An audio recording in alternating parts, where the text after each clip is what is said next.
తీవ్ర అల్పపీడనం ప్రభావంతో తెలుగు రాష్ట్రాల్లో భారీ వర్షాలు కురుస్తున్నాయి. మరో 2 రోజులు ఏపీ తెలంగాణలో భారీ నుంచి అతి భారీ వర్షాలు కురిసే అవకాశం ఉందని వాతావరణ శాఖ హెచ్చరించింది. ఇప్పటికే తెలంగాణలో భారీ వర్షాలు కురుస్తున్నాయి. ఉమ్మడి నిజామాబాద్, మెదక్ జిల్లాలను కుంభవృష్టి ముంచెత్తింది. అటు ఉమ్మడి వరంగల్, ఆదిలాబాద్, ఖమ్మం జిల్లాల్లో భారీ వర్షాలు కురుస్తున్నాయి. కామారెడ్డిలో ఒక్క రోజులోనే ఏకంగా 500 మిల్లీమీటర్ల భారీ వర్షపాతం నమోదైంది. భారీ వర్షాలకు కామారెడ్డి నీట మునిగింది. గ్రామాలు వరద పాలయ్యాయి. అటు నిర్మల్లో వర్షాలకు లోతట్టు ప్రాంతాలు జలమయమయ్యాయి. పలు జిల్లాల్లో భారీ వర్షాలకు వాగులు, వంకలు పొంగి ప్రవహిస్తున్నాయి. లోతట్టు ప్రాంతాలు జలమయంగా మారాయి. వర్ష ప్రభావిత జిల్లాల్లో ఇవాళ స్కూళ్లకు సెలవు ప్రకటించారు. వరద ప్రభావిత ప్రాంతాల్లో CM Revanth Reddy aerial survey నిర్వహించనున్నారు. వరద ప్రభావిత ప్రాంతాల్లో ఎస్డీఆర్ఎఫ్ బలగాలు సహాయక చర్యలు చేపట్టాయి. పునరావాస కేంద్రాలకు వరద బాధితులను తరలించారు.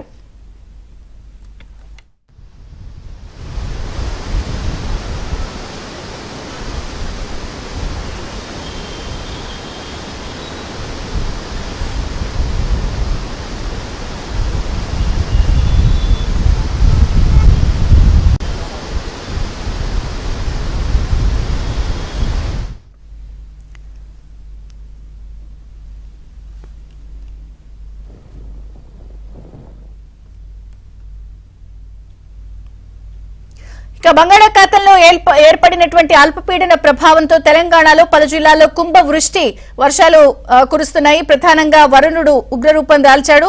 ఇక వాగులు, వంకలు పొంగి ప్రవహిస్తున్నాయి. ఉమ్మడి వరంగల్ జిల్లా, ఉమ్మడి నిజామాబాద్ జిల్లా, మెదక్ జిల్లాల్లో కుంభవృష్టి వానలు నమోదవుతున్నాయి. కేవలం ఒక్క రోజులోనే కామారెడ్డిలో అయితే ఏకంగా 500 మిల్లీమీటర్ల వర్షపాతం నమోదైన నేపథ్యంలో ఇక జిల్లాలో తాజా పరిస్థితి ఏంటి, ఉమ్మడి నిజామాబాద్ అలాగే తెలంగాణ వ్యాప్తంగా ఉన్న పరిస్థితిని వివరించడానికి శ్రీపతి వివరాలు అందించడానికి సిద్ధంగా ఉన్నారు. శ్రీపతి, ఓటీయూ. విజయ చంద్రిక, కామారెడ్డి జిల్లాలో భారీ వర్షాలు పడుతున్నాయి. ఓ రకంగా చెప్పుకోవాలంటే ఆకాశానికి చిల్లుపడింది అన్న రీతిలో వర్షాలు కొనసాగుతున్నాయి. దీంతో వాగులు, వంకలు పొంగి పొల్లుతున్నాయి. ప్రస్తుతం మనం 44వ నంబర్ జాతీయ రహదారి వద్దనం. ఇక్కడ చూసుకుంటే వందలాది వాహనాలు కొన్ని గంటల తరబడి నిలిచిపోయిన పరిస్థితి కనిపిస్తోంది. ఇది ప్రధానంగా ఇటు హైదరాబాద్ నుంచి మహారాష్ట్ర, అలాగే ఉత్తరప్రదేశ్, బీహార్, ఢిల్లీ వైపు వెళ్లే ఒక ప్రధాన రహదారి ఇది. అంటే 44వ నంబర్ జాతీయ రహదారిపై ప్రస్తుతం ఇలాంటి పరిస్థితి కనిపిస్తోంది. ఇదంతా కూడా ఏదైతే నిన్నటి నుంచి మొదలైన భారీ వర్షాలు, వరదల వల్ల ఈ నేషనల్ హైవే 44 మీద నీరు ప్రవహిస్తుంది. ప్రధానంగా ఇప్పుడు మనం ఉన్న ప్రాంతం ఇది కామారెడ్డి బైపాస్ రోడ్డు ప్రాంతం. ఇక్కడ క్యాసంపల్లి గ్రామ సమీపంలో ఒక వాగు రోడ్డుపై నుంచి ప్రవహిస్తుండడం వల్ల వాహనాలను ఇలా నిలిపివేయాల్సి వచ్చింది. అంటే ఆ వాగు దాటే పరిస్థితి కూడా లేకపోవడము, ఆ రహదారిపై వాహనాలు వెళ్ళలేని పరిస్థితుల్లో పోలీస్ యంత్రాంగం అంతా కూడా ఇక్కడ ఈ వాహనాలను మొత్తం బ్రేక్ చేసింది. అంటే పరిస్థితిని బట్టి వరద తీవ్రత తగ్గుతున్న పరిస్థితుల్లో ఒక్కో వాహనాన్ని మెల్లిగా పంపుతున్నారు. ఒకవేళ వరద ఉధృతి ఎక్కువగా ఉంది అనుకుంటే మాత్రం వాహనాలను ఎట్టి పరిస్థితుల్లోనూ ఇక్కడ నిలిపివేస్తున్నారు. దీనివల్ల ఇటు కామారెడ్డి సమీపంలోని క్యాసంపల్లి వద్ద, బిక్నూరు మండలం వద్ద, తలమడ్ల, అలాగే బస్వాపూర్ గ్రామాల వద్ద ఈ 3 ప్రాంతాల్లో నేషనల్ హైవే పై నుంచి నీరు ప్రవహిస్తోంది. ఇది నిన్నటి నుంచి కంటిన్యూగా ఈ పరిస్థితి నెలకొనడం వల్ల వందలాది, వేలాది వాహనాలు ఇక్కడ నిలిచిపోయిన పరిస్థితి కనిపిస్తోంది. ఇవన్నీ కూడా చాలా దూర ప్రాంతాలకు వెళ్లాల్సిన వాహనాలు, గూడ్స్కు సంబంధించిన వెహికల్స్ ఉన్నాయి. అలాగే మెడిసిన్స్, పెట్రోల్ బంక్స్ సంబంధించిన వెహికల్స్, అలాగే గ్యాస్కి సంబంధించిన వెహికల్స్, ఇలా రకరకాల ప్రతి నిత్యావసర వస్తువుకు సంబంధించిన వాహనాలన్నీ ఇలా నేషనల్ హైవేపై నిలిచిపోవడం వల్ల సాధారణ జనజీవనంపై కూడా తీవ్ర ప్రభావం కనిపిస్తుంది. దాదాపు జనజీవనం అంతా కూడా స్తంభించిన పరిస్థితి కూడా ఇక్కడ మనకు స్పష్టంగా కనిపిస్తుంది. ఇలా వాహనాలు నిలిచిపోవడం వల్ల సాధారణ రాకపోకలు సాగించే ప్రజలు కూడా ఈ ట్రాఫిక్లో చిక్కుకుపోతున్నారు. ఈ ట్రాఫిక్లో చిక్కడం వల్ల వారి దినచర్యలు కూడా ఆటంకాలు కలుగుతున్నాయి. అంటే అటు బయటకు వెళ్ళలేక, తిరిగి ఇళ్లలోకి చేరలేక, గమ్యస్థానాలకు చేరలేక అనేక మంది కుటుంబాలు ప్రస్తుతం ఈ ట్రాఫిక్లో చిక్కి ఇబ్బంది పడుతున్నారు, అల్లాడుతున్నారు. ఇదంతా కూడా ఈ భారీ వర్షాలు, వరదల ప్రభావంగానే మనకి ఇక్కడ స్పష్టంగా కనిపిస్తుంది. అంటే ఈ నేషనల్ హైవే మీద ప్రధానంగా ఇటు నిజామాబాద్, ఉమ్మడి నిజామాబాద్లో ఇటు కామారెడ్డి, అలాగే ఆర్మూర్, నిర్మల్ వరకు కూడా ఈ రహదారిపై ఇలాంటి ట్రాఫిక్ సమస్యలు ఎదురవుతున్నాయి. ట్రాఫిక్ గంటల తరబడి నిలిచిపోవాల్సి వస్తుంది. ఒక్కోసారి హైదరాబాద్ నుంచి వెళ్ళిన వారు రాత్రి వరకు కూడా కామారెడ్డి కానీ, నిజామాబాద్ కానీ చేరుకోలేని పరిస్థితి ఉంది. గంటల తరబడి నిలిచిపోవడం వల్ల ఈ సమస్యలు ఎదురవుతున్నాయి. మరోవైపు ఈ వర్షం మాత్రం కంటిన్యూ అవుతానే ఉంది. ఎడతెరిపి లేకుండా కురుస్తున్న ఈ వానకు ఇటు కామారెడ్డి పట్టణం పూర్తిగా కూడా జలమయమైంది. కాలనీలన్నీ కూడా నీటిలో మునిగి ఉన్నాయి.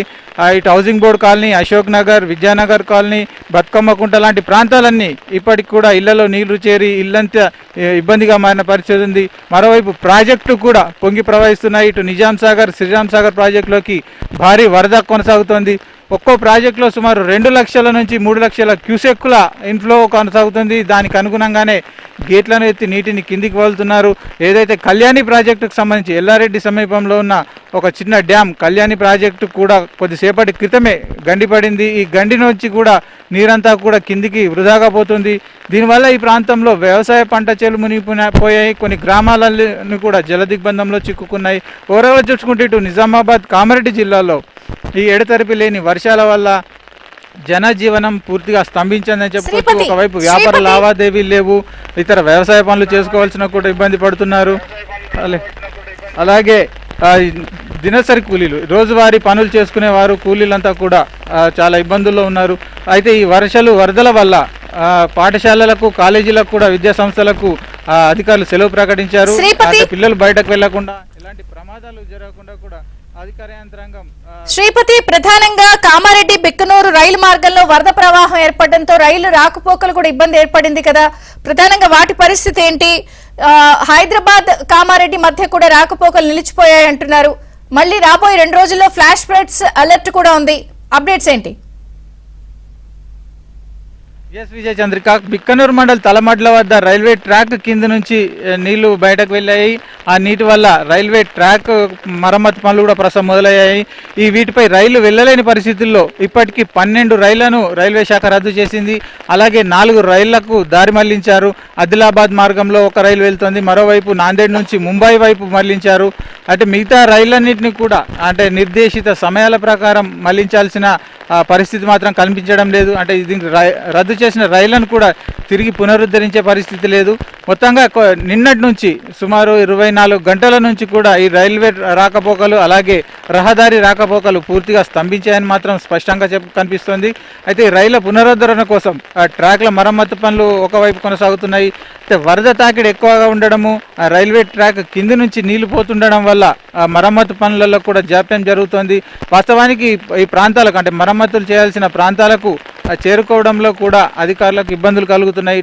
రాకపోకలు అంటే ట్రాన్స్పోర్ట్ ఫెసిలిటీ లేకపోవడము, రోడ్లన్నీ కూడా తెగిపోయి ఉండడం వల్ల ఆ ప్రాంతాలకు చేరుకోవడం కూడా చాలా కష్టంగా మారింది.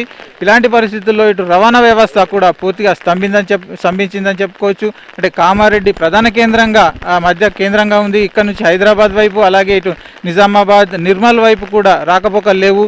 దీనివల్ల ఈ సుదూర ప్రయాణాలు చేయాల్సిన వారు, అత్యవసరాల్లో బయటకు వెళ్లాల్సిన వారు మాత్రం చాలా ఇబ్బందులు పడుతున్నారు. అంటే ఎక్కడికక్కడ ట్రాఫిక్లో చిక్కుకుంటున్న వారు కొందరు వాయిదా వేసుకోవడము, లేదంటే బయటకు వెళ్ళలేని పరిస్థితుల్లో కూడా ఇళ్లలోనే ఉండిపోతున్న పరిస్థితి మాత్రం ఇప్పుడు కనిపిస్తుంది. అయితే ఈ ట్రాన్స్పోర్ట్ వ్యవస్థను సరిదిద్దడానికి మాత్రం అంటే ఈరోజు పూర్తి స్థాయిలో సరిదిద్దే పరిస్థితి మాత్రం కనిపించడం లేదు. ఇప్పటికి కూడా కామారెడ్డి ప్రాంతంలో వర్షాలు, వరదలు కంటిన్యూ అవుతూనే ఉన్నాయి. అంటే మరో 24 గంటల వరకు కూడా ఇదే పరిస్థితి కొనసాగే సూచనలు మాత్రం స్పష్టంగా కనిపిస్తున్నాయి. Vijaya Chandrika. Right Sripathi, thank you.